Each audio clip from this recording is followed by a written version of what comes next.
Are you experiencing issues with your ice maker? These quick troubleshooting tips should have your appliance working efficiently and effectively in no time. To begin, make sure your ice maker is turned on. Turn on the ice maker by pressing and holding the ice maker button for 3 seconds until the indicator light is on. If your appliance was just installed, there are a few things to keep in mind. Ensure proper connection to the water line. Make sure the water supply valve is open. It may take up to 24 hours to start making ice. New plumbing connections may cause the first production of ice cubes to be discolored or have an odd flavor. It's best to discard the first batch.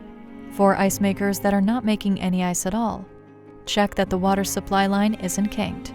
This can happen when the appliance is pushed too far against the wall. Not enough ice? Try setting the freezer to a colder setting. Allow 24 hours for the temperature to stabilize. Opening and closing the door excessively can also hinder ice production. Ice cubes that have been stored too long may develop an odd flavor.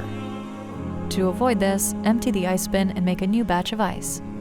Next, make sure your water pressure is not too low.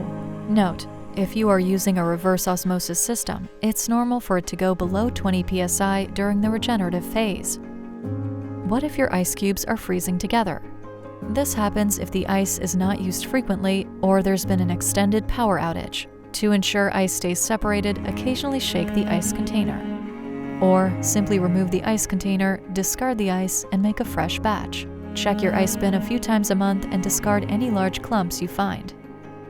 The ice maker should go through at least 2 cycles a week to prevent this from happening. With these tips and tricks, your ice maker should now be ready for your next cold beverage.